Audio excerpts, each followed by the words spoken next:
হাঁসের মাংস খেতে পছন্দ করে না এমন কেউ নেই। আর যদি হাঁসের মাংসটা এইভাবে রান্না করা হয় তাহলে সেদিন ভাতও বেশি লাগবে আর সবাই আঙুল চেটে পুটে খাবে। আমি চুলায় একটা প্যান বসিয়ে দিয়েছি, তাতে 1/3 কাপ পরিমাণ তেল দিয়ে দিচ্ছি, 2টো এলাচ, দারচিনি আর একটি স্টার এলাচ দিয়েছি।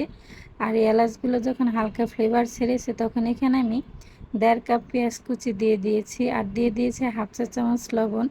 আর এখন আমি পেঁয়াজটা একটু নেড়ে চেড়ে নরম করে নিব, লাল করব না, হালকা একটু নরম করে নিব। তারপরে দিয়ে দেব এখানে ধুয়ে পরিষ্কার করে কেটে রাখা একটা হাঁসের মাংসগুলো আমি দিয়ে দেওয়ার পরে দিয়ে দেবো 1 চামচ আদা বাটা, 1 চামচ রসুন বাটা, 1 চামচ ধনিয়ার গুঁড়া, জিরার গুঁড়া, হলুদের গুঁড়া আর 2 চামচ মরিচের গুঁড়া। এই হাঁসের মাংসটা একটু ঝাল করে রান্না করলে খেতে বেশি মজা হয়। এখন আমি এই মশলাগুলো হাঁসের মাংসের সাথে নেড়েচেড়ে কিছুক্ষণ কষিয়ে নেব। একটু পরপর নেড়েচেড়ে দিতে হবে যাতে নিচ থেকে না লেগে যায় আর এরকম তেল উপরে উঠে আসে। এখন আমি দিয়ে দেব একটা টমেটো কুচি দেওয়ার পরে আবারও নেড়েচেড়ে আমি কিছুক্ষণ রান্না করে নিব। ঢাকনা দিয়ে ঢেকে দিয়ে 10 মিনিটের মতো রান্না করব।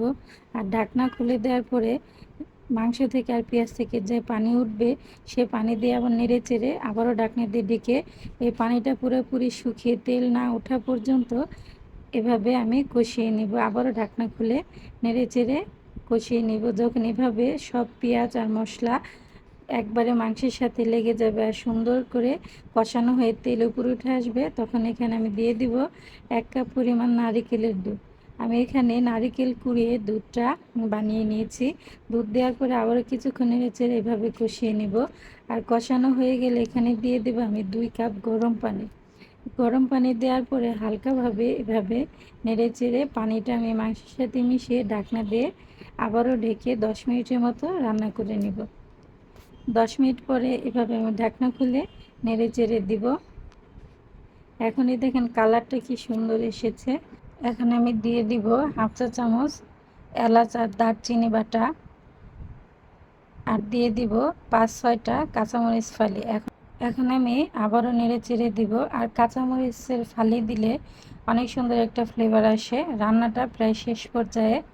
এভাবে তেল উপরে উঠে এসেছে আর কালারটা মাশাআল্লাহ অনেক সুন্দর হয়েছে আর অনেক সুন্দর একটা ফ্লেভার ছেড়ে দিয়েছে। এখন আমি আর 2-3 মিনিটের মতো এভাবে নেড়ে চেড়ে কষিয়ে নিব।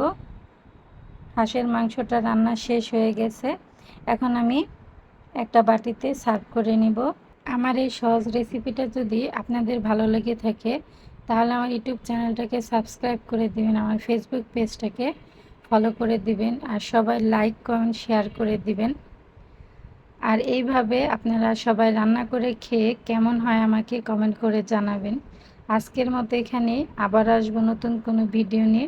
ততক্ষণ সবাই ভালো থাকবেন, আমার জন্য দোয়া করবেন। আর এতক্ষণ পর্যন্ত আমার সাথে এই ভিডিওটা দেখার জন্য সবাইকে অসংখ্য ধন্যবাদ। আসসালামু আলাইকুম।